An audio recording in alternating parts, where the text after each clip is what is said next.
So what year was your incident? And you have a very, very famous incident that's corroborated by actual evidence, which is one of the rare ones. What year was it, and where did it take place? So it was 2004, November 14th. It's really, if you draw San Diego to Ensenada, Mexico, we're about 60 miles off the coast in between the two. We're doing workups, so when we get ready to deploy, this was for the 2005 deployment. We were going at sea for November and December of 2004. So we had been out. I had just taken over the squadron mid-October, so I'd been the CO for a month. So we go out and we're putting the battle group pieces together. So it's not just the air wing, but we're on the carrier. We've got the cruiser. We've got all the support ships out there, and we're going to integrate all the defenses and train as one unit. So the exercise that we're going to do is an air defense exercise where there's good guys, bad guys. They're all from the air wing. So the bad guys today are going to be the Marines, VMFA 232, the Red Devils. So they're going to launch, and they're going to go about 100 miles south of the ship, and we're the good guys, and we call it a 2v2, so it's two of us against two of them. And we're going to work with the USS Princeton, which is going to be the controller, and they're going to control the blue forces, and then the red guys are going to give us a presentation that they're going to try and intercept so we can stop them from getting up towards a carrier. So that's kind of the training set that we're all good. So the Marines take off first, and they start heading to the south. Now, we have no idea that for 2 weeks, the 2 weeks we've been at sea, they've been tracking these things coming out of the sky. And when I talked to the Princeton controller, he's like up to about a dozen of them. They would come down from above 80,000 feet. They'd drop down to about 20,000 feet. They'd hang out, and then they'd go straight back up after about 3 or 4 hours. Now, when you say they've been tracking them, who specifically? This is the USS. The Princeton was tracking them. They saw them on the Nimitz radar, and the E-2 could see them. Because they're out there, that radar's on all the time. And the Spy 1 system on an Aegis cruiser is, the state-of-the-art is probably one of the most sophisticated systems in the world. So typically when something like this happens and there is some unexplained phenomenon, what do they do? In this case, if we were in a threat environment, they would tell us. But we're off the coast of San Diego. It doesn't come to the air wing. So we have no idea that these things are out there at all. So they observe these things, and they never bothered telling any of you guys. That's correct. So they just knew that these things had been visiting this area, yes, but they just allowed this training exercise to take place anyway. Yeah, talking to them, for the 2 weeks, they would show up, but it was when we weren't flying. So the typical carrier schedule is, for us, it was about noon to midnight. It's a 12-hour day. There's reasons for that. It can go a lot longer. But for training, we just do the 12-hour day thing. And it's cyclic ops, so you got guys taking off and landing periodically. So we were on one of the first goes. It's noon, 1 o'clock, somewhere around there, and we take off. The Marines take off first, and my buddy Cheeks, who's the CO of the Marine Squadron, he was leading the Red Air. When he launched off the carrier first, they called him up and said, "Hey, what do you got on board?" Well, the original legacy F-18s don't have as much gas as the Super Hornets. Super Hornet's about 30% bigger. So they start talking to him about fuel, and based on how long we're going to be airborne and everything else, they go, "Hey, why don't you just go ahead and proceed to your cap point?" Because we had just taken off. And that's when the controller had come up and said, "Hey," I forget our call sign. It's probably like dealer is usually what we went. So that'd be like dealer 11. This is Princeton Control. What do you got? Say your loadout. And I kind of chuckled. I said, well, I got a CATM 9, which is basically just a blue metal tube with a seeker head for an AIM-9 IR missile. It's a training. It doesn't come off the airplane. You can beat it with a sledgehammer. That's the only way you're going to get it off, or you got to unlock the lugs with a key. So I'm like, kind of chuckling. He goes, "Well, hey, we're going to cancel the training." So we're like, okay. He says, "We got real world vector, and they're going to send us out to the west." So picture if it's, if you got a clock, the Nimitz is in the middle. We're a little bit south of that, about 40 miles south, and then the Marines are about 100 miles south of the ship, about 60 miles between the two of us. So as this is all happening, my wingman is joining up, and these are F-18Fs, so there's 2 people in each jet. So it's me and my Wizzo, which is weapon systems operator, and I've got the other pilot and the weapon systems operator in the other jet. So they tell us all this, hey, we're going to real world vector, and they send us out 270, about 60 miles away from where we're going. So now we're going out even further out to sea. We have no idea what we're intercepting, and this is when the controller starts talking to us. He says, "Hey, sir, we've seen these objects. For 2 weeks, they've been coming down," and he's giving us the whole story. He says, "We need you to go investigate. We want to know what these are." So, but they're asking you to investigate in a jet that's unarmed. That's correct. Okay. Yeah, we have no... And there's reasons for that we don't fly. We typically don't fly with live ordnance unless we're actually going into like a combat zone or we're on a training range and we're going to shoot something. And the reason is you can go through history of the Navy or Air Force. If you put live missiles on airplanes and then you start doing training where you're squeezing the trigger, someone always messes the switchology up and someone gets shot down. It's happened multiple times. So we don't do it. There's times that we do, but it's rare. So we start flying out to the west. Now I want you to think, because the other pilot has when you talk to, it's out there, it was a female. When you talk to her, here's the kind of goes through the mindset of, hey, we're off the coast of Mexico, real world vector. We have no idea what we're going to look at. Probably drug runner, because you get the drug runners coming up the coast. So we're like, okay. So we drive out, and they're calling down ranges. So they're telling us, hey, it's 270 at 30 miles at 20,000 feet. And it's, and then you just count down the ranges. And we're talking back and forth the whole time. So they got to a point where they say, hey, merge plot, which means radars have resolution cells, range and azimuth of what the radar can actually see. Once you're inside that box, you can't tell the difference between me and the object I'm going at. We're just become one big blob. So they call merge plot, and so the other jet is on my left-hand side, and I'm going to go to a clock code to make it simple. So the object we're going to end up looking for is right in the middle of the clock, and we are at the 6 o'clock position. And my wingman is off to my left side, so she's further down with her Wizzo. So as we're looking around, we look to the right, and yesterday was a perfect example out here. The water is perfectly calm, no white caps. I mean, it's literally a perfect San Diego, California day. And we see whitewater, something like if you see a seamount, rock underwater when you're standing on the shore and the waves are breaking over it, and you're like, what is that? It's usually because there's a rock under the water. So it looks like that, but it's about the size of a 737.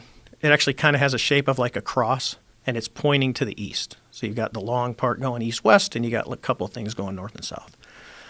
So as we're looking at it, because that kind of draws our eyes, we're like, oh, that's kind of odd. We look down, and the Wizzo in the other airplane comes up and says, hey, skipper, do you?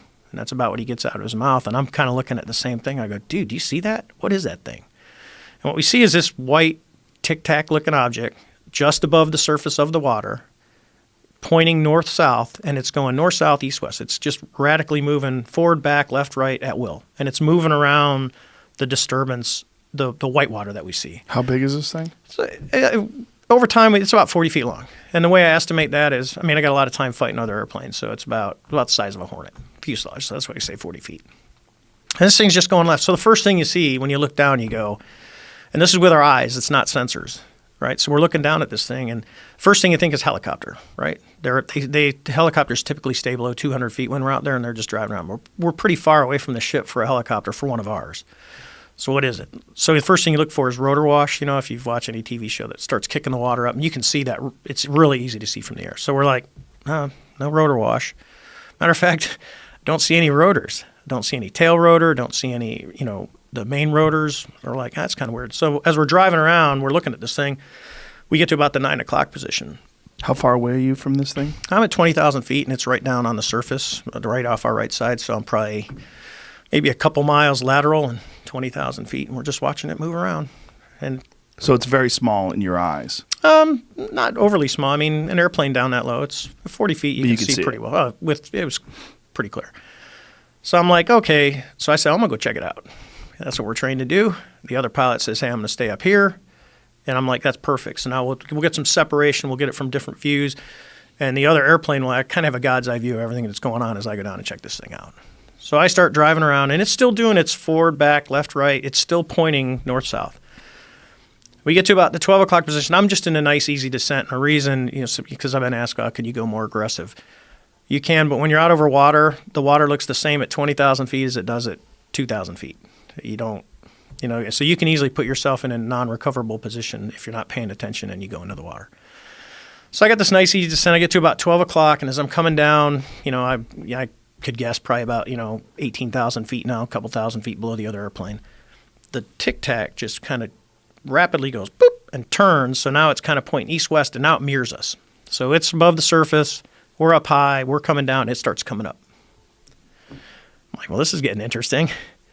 So we kind of drive all the way around a circle. I'm descending, it's coming up, and I get over to about the 8 o'clock position on the clock, and it's over at about the 2 o'clock position. Well, the quickest way, as we know as kids, to get someone, you can keep going around the circle. Nothing's going to happen. You cut across the circle. So I'm about, I don't know, probably 2,000 to 3,000 feet above it. And I just kind of drop my nose aggressively and I cut across the circle. And it's coming this way. It's because I'm trying to fly to where it's going to be because I want to join on it. I want to see how close I can get to it. Right. And as I'm pulling up, it's kind of starting to cross my nose and it starts to accelerate. And within about less than a second, as I start to pull nose onto it and it crosses right in front of me, it just goes poof and it's gone. So I call the other airplane and I said, "Hey, do you guys see that thing?" And they're like, "Sir, it's gone. We don't see it at all." So I'm like, "Okay, that's kind of weird." So we don't see it. We're looking. At the same time, I say, "Hey, let's turn around and let's go back to see what was in the water. Was there something there?" So we turn around. We're right there. We haven't gone anywhere. It's gone. Water's perfectly. There's no white water, nothing. It's just blue. We're like, okay. So we turn back around. Now we're heading back out towards the east. And I tell the controller, I said, I first said, I'm kind of weirded out. And I told my backseater that. And we start heading back. And the controller on the Princeton comes up and he says, "Sir, you're not going to believe this, but that thing is back at your cap point. That was our original point where we were going to hold 40 miles south of the ship." So this thing has went from wherever we were at to about 60 miles in, maybe 30, 40 seconds. It's already over there. And and they didn't track it. It just appeared. It shows back up on their radar and they go, "It's here." So we're like, okay. So we fly back. We don't see it. We don't see it on our radar. We don't see it on any of our sensors. We do like 2 runs and we come back to the ship and land. So as we're in we call it the PR shop. We're taking off our flight gear. One of my crews is getting ready to go out, and I think they were going to be on a tanker mission, but they had a targeting pod on board. So they launch off, and we're telling them about this before, and the backseater, Chad, says he's really determined. He's going to find this thing. So he tells the pilot, "Hey, we're going to find this thing." So they're just out driving around, and in the back seat of a Super Hornet, there's no stick, but there's side stick controllers, and they're to control the sensors because that's what the weapon systems guys do. And they can change displays really fast by just hitting a button and it'll flip from the radar to the targeting pod. And the way the system actually works is when you see something on the radar and you designate it as your primary target, all the other sensors will look at that point. So everything is kind of synced together. So he picks up a hit on his radar and he goes to lock it up because I've watched all the tapes. He goes to lock it up and immediately the radar can tell, it gets signals back that it's being jammed. So, and technically jamming is an act of war. It starts jamming the radar, goes into a jam extrapolate, a bunch of stuff happens on the scope.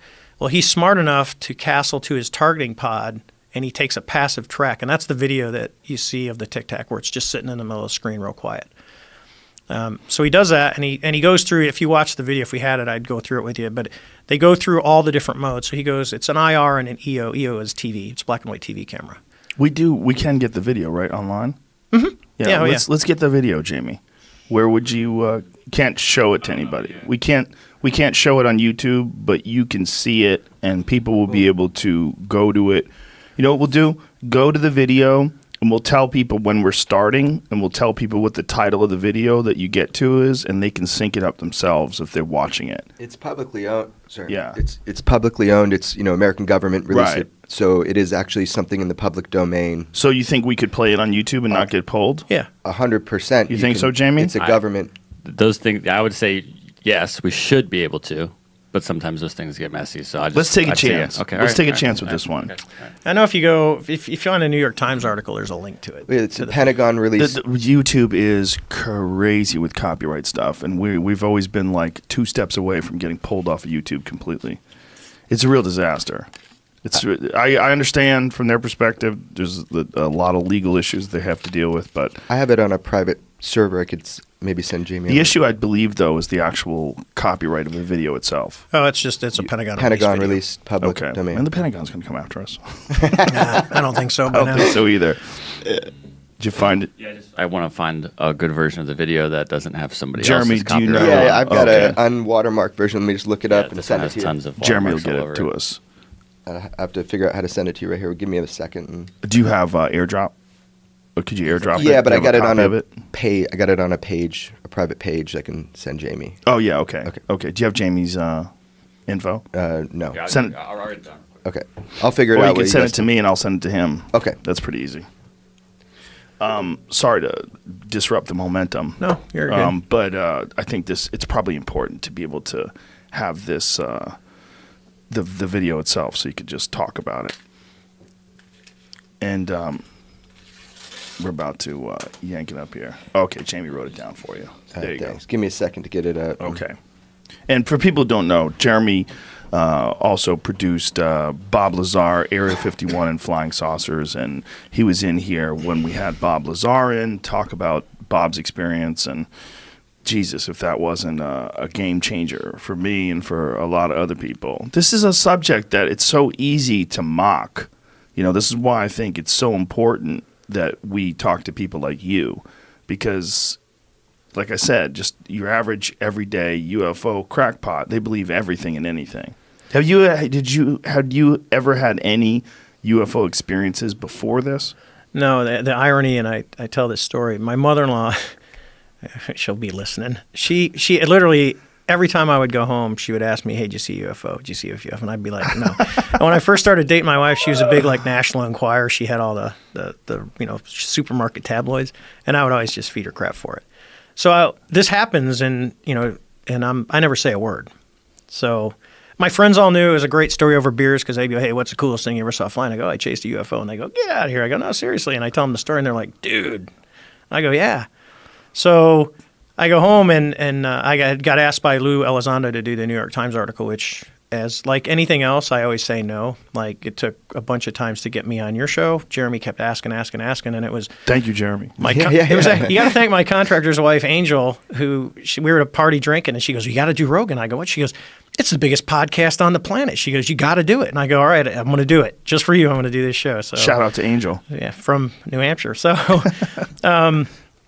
So my mother-in-law, we're sitting there, and I know the New York Times article is going to come out, and so it was at Thanksgiving in when the article came out, 17. So it was Thanksgiving in 2017, and everyone had kind of left the house, so it's just my wife and my in-laws. A couple of us sitting in the kitchen, and I said, "Hey, I got to tell you guys this." They said, "What?" I said, "There's going to be this article comes out in the New York Times, and I'm in it." And they're like, "Yeah." I go, "Well, I chased a UFO." My mother-in-law's like, "Ha ha." She looks at my father-in-law. He's rolling his eyes, looking at me like, "Oh, are you serious?" And I go, "Yeah, oh, yeah." And she's like, "You never told us." I go, "I never really told anyone." I mean, my wife and kids knew the event happened, but they didn't have all the details because it's just one of those things I just didn't get into. Is it classified? No. Was it at any point in time? No, there's a lot of rumors out there that it was classified and the ship got locked down. No, it wasn't. It was, we were never, men in suits did not show up. No one told us not to talk about it. And this is because there's a lot of other people saying other things. And I said, look at it. Here's the context. So in the battle group, you've got the admiral, you got the captain of the ship, the captain of the Princeton, and then you've got the other COs. So in position-wise, I'm probably, as a CO of a squadron, in the top 20 out of 6,000. And no one came to talk to me. No one came to take my tapes. No one showed up in a suit. No one told me not to talk. No one talked to any of my air crew that were involved in this. There were 6 people total involved, the 2 that shot the video and the 4 of us that looked at it for 5 minutes with our eyes. No one, nothing. It just, and I can get into how, there's a report that George Knapp got released. I call it the unofficial official report. And I had met someone, and I'm like, "Hey, can you find anything out? I had this incident." And normally you tell people this, they look at you like, "Dude, what are you smoking?" And I'm like, no, I'm good. I'm tested. And they go, and they said, "Well, let me see what I can do." And I had got a call. I was doing some aerospace work, and I had gotten a call on my cell phone from a guy. And he said, "Hey, I want to investigate your incident." And I go, "Okay." So he did. He investigated the incident, and it was very, very thorough. I mean, if you've read it's about 10 pages long. And he tracked down everybody. He tracked down all the people that were the air crew that were involved. He tracked down the admiral. It was a pretty thorough report. And I didn't think anything of it, because the people worded it's out there, so they want to do FOIA, but it was never released in a FOIA request. I actually had the Navy call me. I'd been out of the Navy for like 6 years. And let's explain to people that means Freedom of Information Act. So I got called by a public affairs person from the Navy and said, "Hey, is this Commander Fravor?" And I said, "Yeah." And they said, "Hey, do you know of any documentation on your UFO incident off the Nimitz? And I said, official. And she said, yeah. I said, no, because I knew the report existed, but to me it was an unofficial because I didn't know where it went. And I had a copy of it, but because it wasn't official, well then years later I find out that the guy who actually did the report was part of the ATIP team. And I was talking to Lou Elizondo, who runs that program, and Lou showed me the documentation of the original. I think it's like 13 people that were part of ATIP, and they were FOIA exempt. And I'm like, well, that's kind of, well, hey, I know that guy. He's the guy that did the report, which is why it never ever came out until George got his hands on it. How is something Freedom of Information Act exempt? Obviously, DOD has the ability, because I'm not a conspiracy theory person at all. I mean, I'll just tell you that. And I think there's reasons that the government doesn't tell the public everything. And I don't speak for the government, but I think there's a good reason for that not everything needs to go out to the public. But most of it does. And what they do is they put a clause on, hey, for this program or whatever we're doing, which would have been an ATIP program, the work that they do and what they find it's not releasable through Freedom of Information Act. There's probably other avenues to get that. And then you go, well, what really is freedom of information? Because I got into this I was talking to someone who's a conspiracy theorist, and they said, well, so-and-so wrote, and they're not getting any information on your event. I said, so what are they going to do? They're going to call up, you're going to put in your request for freedom of information. You go, here's what I want. It goes to some poor guy at the Pentagon who's like, I have no idea what this is. And he searches around. He doesn't find anything. He looks at his bud, and I go, for you. I go, hey, Joe, you got anything on the Nimitz incident? And you go, nope. And I go, okay, well, I didn't find anything. I looked. I did my due diligence, but I'm not going to spend the next 6 months of my life doing your research project for you. Right. So and you get nothing, and then you assume the government's covering up when the government really isn't. They just, the guys doing the research doesn't know where it's at or doesn't have access to it. So. Makes sense. Jamie, we have the video? Okay. Here we go. Now, explain what are we seeing and why are we seeing it in this particular Okay, shade? so we'll just kind of go around. So if you look at the OPRs operate in the top left corner. NAR is narrow field of view, which is zoomed in. IR at the top middle, it means it's in infrared mode. So instead of seeing color, you're seeing temperature variations. Okay. And these things are extremely sensitive to in like tenths of degrees. They will tell you the difference due to color. So it'll go from black to white. So in this case, white is hot. So if you look down in the bottom left corner, it says WHT. That's white. It means white is hot. So the object that you're looking at is hotter than the sky around it. But what you also notice is there's no plumes. Now, if you're looking at an airplane, when you get closer, you'll actually see the exhaust coming out, and there will be a really glowing plume. That's important as we look at the video. And then most of the stuff on here you really don't need to know. What you can look at is the bottom right corner. It says 19,990 and a B. That's the altitude. And if you look up in the little words where it says HDG and then BALT, it's autopilot. So it's on altitude hold. It's just flying for that. So you can go ahead and play the video. And so those two bars next to the white object, that's a passive track. So what he's done is he's commanded the FLIR to track that. So what the system does is it uses, it's actually tracking, it can track pixels, and it's just basically block those hot pixels, those white pixels from the black ones. And then you're going to see now, pause it real quick. So up at the top, see it went to a white screen with the black object. This is a black and white TV mode. And if you look at the top, it says TV. So narrow in TV mode is actually, you can get closer than narrow in IR. It's literally narrow in IR is about medium in TV mode. So you can get closer with the TV mode. So as you look at it now, in this case, you would actually start to see stuff going on. And even in TV mode, because you get exhaust, the black exhaust that comes out, you'll usually be able to see kind of some of that coming out of the back, and you don't see anything. This thing's just sitting there. And if you look at the top where it says 3 right, that's the pod is looking 3 degrees right of the nose of the airplane, right? So he's just flying along. The bottom numbers, don't worry, those are time. So it's 41:56. So go ahead and hit play. And what he's doing is Chad's going through all the different modes because he's like, oh, I got it. And he's going to try and see the best video that he can get. Now, there's rumors that this video is like 10 minutes long. No, what you're looking at is the entire video. Now, notice where it says 99.9. So hit pause real quick. What that means is why he's got the targeting pod, because that's his primary sensor right now. The radar is still trying to look at this object and trying to range it, and the radar can't get ranging on it. So the object is doing something to say, I'm not giving you back, because it's just a Doppler radar, just like a police radar is a Doppler. It's trying to get a ranging on you, and it can't do it. So when it says 99.9, the radar cannot see this object right now. It's not allowing it to get ranging. And I think that's super important, Dave, the way he explained it to me. Active jamming compared to passive jamming. This is a technology that is actively jamming this system. rather than something like stealth aircraft, which is the shape and the should texture of explain. the. Yeah, it's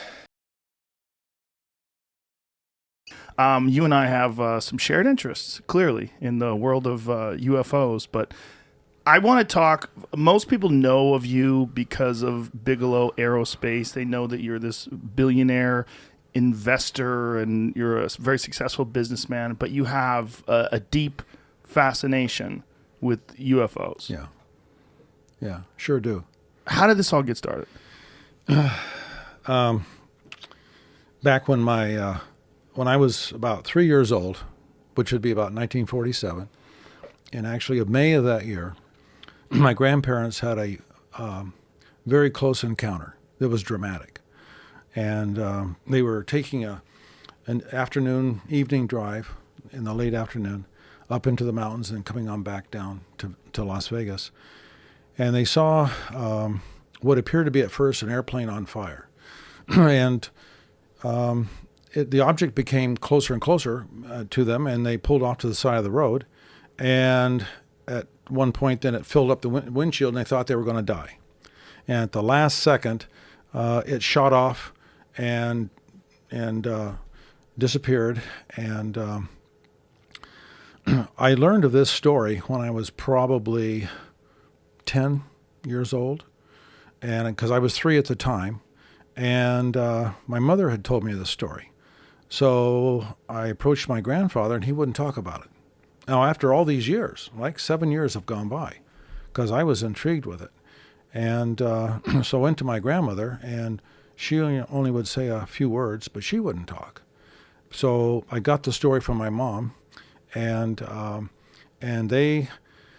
my grandfather had to sit on the side of the road there in the car for a while to recompose himself, and because they thought they were going to die, and then he finally was able to drive on back to Las Vegas. So that was the beginning for me. Did he ever describe what you said? It looked like a plane on fire, but like, what was the shape of it as it got closer? I don't recall any kind of shape that my mother described. I don't recall that. But they just knew it wasn't a plane. They knew it was something. That's right. Something That's right. crazy. So in the family, the family had an event, and I lived right next door to my grandparents, and the family had an event that kind of started things at that date. For me, other personal things came later, but for the family, that was a big deal. So this was, you said 47? 47. And 47 was the time of the Roswell crash. 47 was a time there was a lot of UFO activity being observed worldwide. And the speculation is that this had to do with the nuclear bombs that were dropped on Hiroshima and Nagasaki and all the tests that the United States had done and Russia had done, and that there was a lot of interest in that. Well, actually, Russia hadn't dropped any bombs by that time, right? Right. It was after that. But that there was interest in our species by extraterrestrials because they're like, these crazy assholes are detonating nukes. Like, let's go take a look at them. Right. Well, you had so-called Foo Fighters during the war, these lights that were following bombers, and the tail gunners were the ones that saw them most often, of course, and that happened through the war, and then of course Roswell. But before that was Ken Arnold, right? In about June-ish, and then in July 8th was Roswell. And there's a direct uptick though from the Trinity experiments, right? I think I gather my feeling simply is that without any kind of other evidence or proof that was a huge stimulus. Yeah. So this was around that time, and you had heard about this as a part of, family discussions, Right. And so that sort of ignited the fire initially. Yeah, and I started asking my friends, as I say, when I was about 10, have you any reports in your family of anything? And by golly, a couple of my close friends told me things that they had never told me before.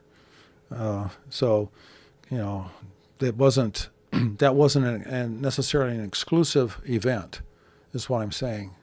Other people in Las Vegas had seen things at close proximity as well.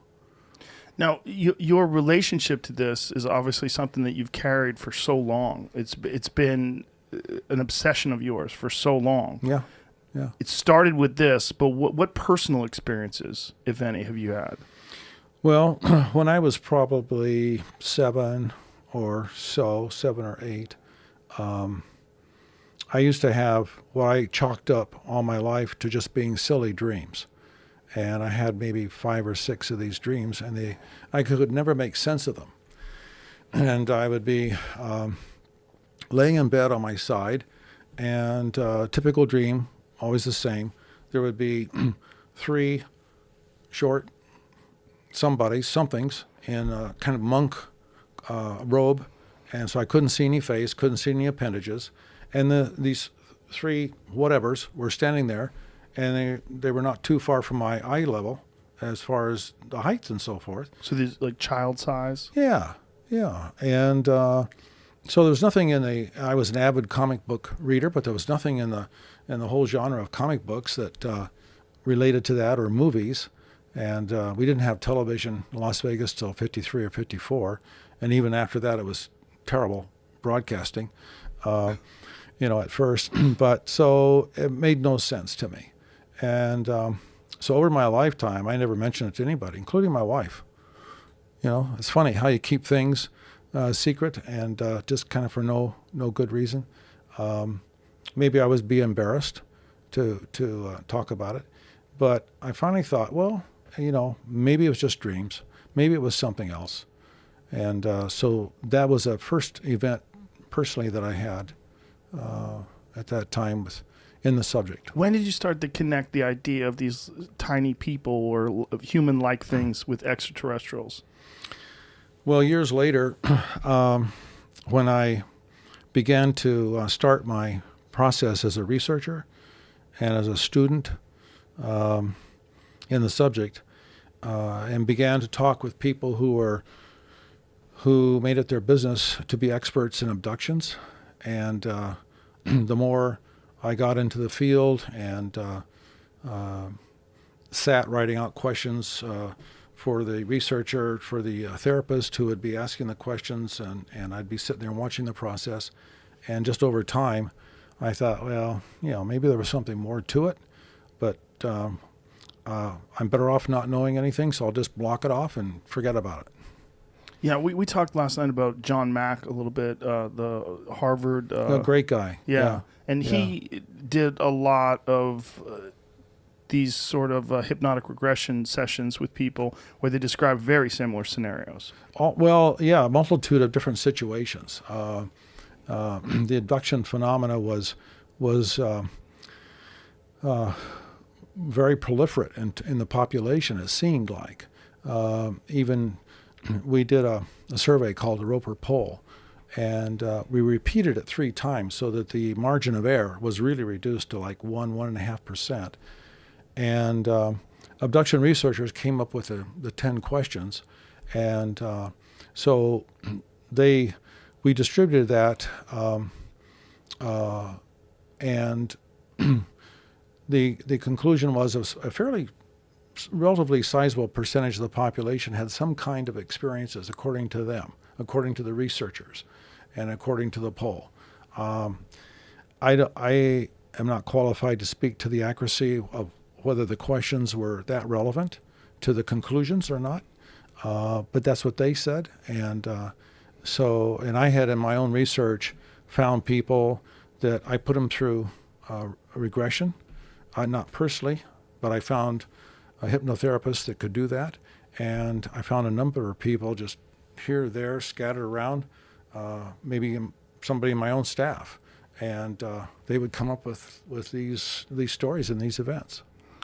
One of the criticisms of John Mack and hypnotic regression in general is that the idea that you can put a memory into someone's head, that you could suggest things and you could create false memories.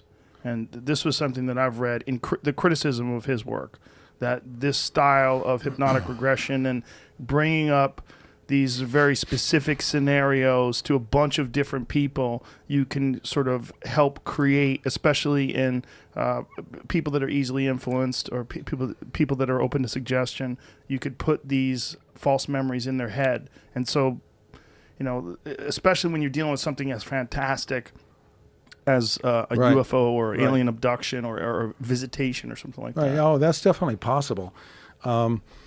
There's also something called screen memory, but dealing with the power of suggestion. That's absolutely true. But my experience was with different hypnotherapists, they went out of their way.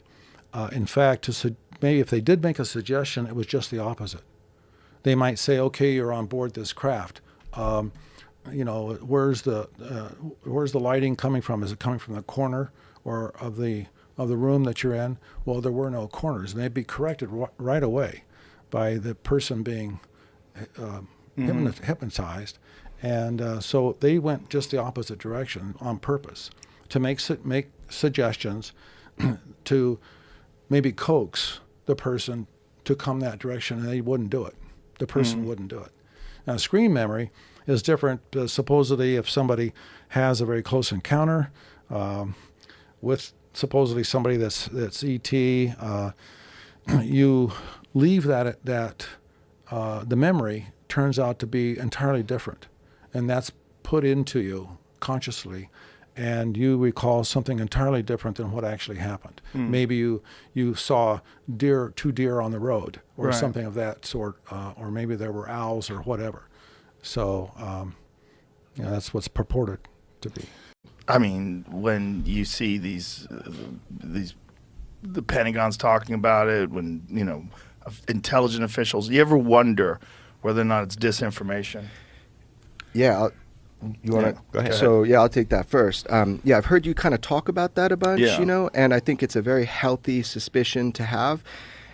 My perspective is a little different in that people are always coming at me with fake information, like every day, all the time. But the people in government that we have been able to kind of interface with, I wish there was an adult in the room. I wish that this was orchestrated through the media. It would give me some sort of hope that someone has some sort of control on this, and that has not been my experience. Okay, what is your experience? Like, what's your impression of how it's all happening?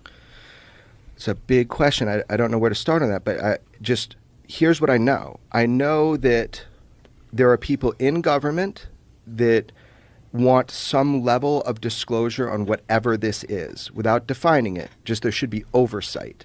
So I know that to be true. There are good people that think that people are running amok and there must be oversight, not just financially, but if these types of technologies actually exist. Right, who's in control of them and why? And Yeah. who has access to them and why? I mean, we have a history of disinformation and misinformation put out to the public and to Congress by the intelligence community, by the Pentagon. They lie all the time. It's part of the turf. It's part of the job. But for them to then go into closed door briefings with members of Congress, with the oversight committees who handle their budgets, for them to lie about that, that's another matter. And I don't think they would because they could get busted for it. A lot of stuff is coming out now, and I know we get asked all the time, who's behind this push? You know, it looks like it's one big movement as opposed to a bunch of different things that all happened in approximately the same time. It's kind of been organic. Different people have come forward, and it encourages other people to come forward, as opposed to somebody doing a master manipulation of the whole thing. What resistance is there to this information getting out? There's resistance on like multiple levels. So despite what you believe to be true or not true, the big question is, are we going to be able to verify some of these claims? That's all I care about, right? If we're back engineering some of these craft, then I believe that we should have the discovery process to find out if things like what David Grush has said under oath, that he has literally put his well-being and his safety on the line for, if that is true, then we have a duty to find out. So the pushback comes from many levels. There's stigma. It's fucking huge, dude. Like it is political toxicity for some of these senators to even, you know, people don't want to know, they don't want me to say I ever talk with them. It's like a toxic environment politically, the UFO thing. Because everybody thinks it's bullshit, or you're a loon if you believe it. But It's not just- everybody, but quite a few people. just that, it doesn't help you get reelected, man. Right. And then when you start poking the bear and going into the oversight committees and the Senate Intelligence Committee and the, all these things, they're like, whoa, this is our territory. Why are you, as Congress, pushing on us? Why are you doing that? Like, this is our job. We have clearances. So there's that kind of pushback too. You look back at the beginning of the cover-up, why did it happen? Why did it start? Well, if 1947, this gigantic wave of UFOs suddenly appear. You got Kenneth Arnold, you got Roswell, hundreds of sightings all over. We'd just come out of World War II, and our military is faced with a new threat that they really don't know what the hell it is. They start looking at it and try to figure it out, but they can't. So they sort of painted themselves into a corner of secrecy. Nobody wants to admit, if you're a president or chairman of the Joint Chiefs, there's something flying in our atmosphere, and we can't control it. We can't even catch it. We can't detect it on radar. There's not much we can do. They don't want to admit that. Secondly, I think what was told to me by a Senate intelligence guy who was a chief staffer who oversaw black budget operations. He had come out to Area 51 looking into the Lazar stuff years ago, early 90s. And he told me, look, if this is true, if this cover-up is going on, if they are diverting millions of dollars, maybe hundreds of millions of dollars from legitimate national security programs to keep this cover-up going, as he suspected there were, then somebody's going to go to prison. When it comes out, they'd go to prison. I think we heard Dave Grush speaking before this House committee in late July, in which he talked about special access programs, hundreds of millions of dollars being funneled into them. Nothing ever comes out. Congress has no oversight. Congress doesn't even know they exist.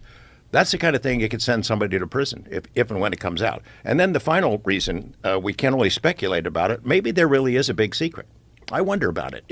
If I was told, here's the real deal, here's what's going to happen if this comes out, society will collapse. It is so overwhelming, so disturbing that it would hit the fan, that everybody'd freak out. Maybe there is something like that. I don't know. But it gets dangerous for us to allow military folks to decide, I can know it, but you can't. Dad can know, but mom and the kids can't know. I don't like that. Yeah, I'd like to be able to know myself. I don't like it either, but why do they think that society would collapse? There was a Brookings Institute study that was done in 1960 where they looked at it. And, let's say it was confirmed that we came out and admitted that extraterrestrials are here. And they speculated, in looking at sociological matters, that social institutions would collapse. Do people want to still pay their taxes? Do they want to go to work? It was so overwhelming. The fact that we, a lesser species, have been discovered by something more intelligent. We know from human history how that works out. When the Europeans come to North America, we know what happens to the people who are already here, the less developed society. They collapse. They were wiped out. And I think that was the projection of that study. The only way to get around that, they said, is to prepare for it over a long period of time, to condition folks to get ready for it. Now, I don't know if there was ever a policy where they instituted that, but it kind of looks like it. All the UFO and alien movies and TV shows and X-Files this and books and reports and children's cartoons, it almost looks like we've been conditioned to get ready for it over the last 60 years. What do you think about all this stuff about, the New York Times had articles about it. There's Air Force test pilots have come out talking about encountering flying saucers. Mm-hmm. Or unidentified flying objects, particularly Commander Fravor, who had that Tic Tac thing. Yeah. What do you think about all that? Yeah, we do. I'm a shameless marketer. We do an episode on that, on ATIP, on the Advanced Aviation Threat Identification Program. And look, again, I always say the same thing. I'm not a conspiracy guy. I tend to be very cynical about everything, but. After talking to some of these folks, including Fravor and a handful of others, who were both pilots and also were involved in the ATIP program for the U.S. government, for the military, there's things out there that we haven't been able to identify, right? And I'm not jumping on the alien train, right? Necessarily, but what I'm saying is that there are things that extremely experienced pilots, military pilots with significant amounts of experience couldn't figure out, couldn't identify, right? And so I'm certainly not going to be smart enough to say, okay, this is what it was. Was it a foreign government's experimental aircraft? Was it something? I don't know. But what I do know is that the U.S. government took it seriously enough that they developed their own internal program within the Pentagon to try to sort out the wheat from the chaff, right? And say, okay, what do we actually have to worry about? In part because it's a national security issue, right? If there is a aircraft, or if there's something up there that a military pilot sees, for instance, that they can't identify, all right, well, we have an obligation to figure out what that is, because if it's a hostile foreign government's efforts to develop, craft that we don't know about, or propulsion systems we don't know about, then yes, we should be working on that issue. The problem has always been that once you talk about that, then people immediately go, oh, aliens, huh? Area 51, and it kind of gets dismissed. Yeah. But there was a much more serious effort than I knew about before I started working on this thing. And so I don't know. I think I've got an open mind about that. It's like that old thing about how can we really be the only people out here, right? Or life forms out here. I don't know. That seems a little obscure for me to believe. It seems unrealistic. Yeah. So, but when a guy Fravor, like Fravor, yeah. that's the thing. When someone who's that rock solid comes out and tells the story, and he's not deviating from his story, he's not a guy who's trying to make money. He's just, and he doesn't have a history of telling fantastic stories. And he knew what it meant when he was going to come forward and talk about this. And you've got the gun cameras, and you've got the radar operators who also saw the same thing. They saw it, and they said it was actively jamming their radar. Yeah. Which they say, what the fuck? And then the way it moved from 60,000 feet down to like 200 feet in like less than a second. Yeah, and no signs of any propulsion system. Yeah. No, there's several things about that leave you scratching your head. Again, I'm not making a case one way or the other. The point of this is to kind of use the money trail as a way to get inside some of these programs, and then to the degree that you can, to the degree that you can talk about things that are declassified. Not necessarily try to make a case. We're not trying to say it is this or it is that, but I think we're presenting a lot of interesting information that, again, with this situation with Fravor as an example, you come away from it and you think, okay, I'm not dismissing anything at this point. Just it would be I think foolish to or anyway. So interesting stuff. But was that ever anything that came up during your career? No, I was pretty much straightforward. Pound the ground through some counterinsurgency operations, counter-narcotics, counter-terrorism operations. We never did any counter-alien things.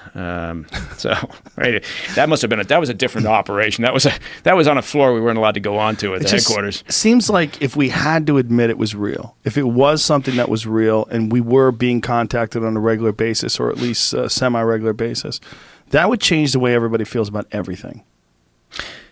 Yes. Remember when Reagan gave that speech? Mm-hmm.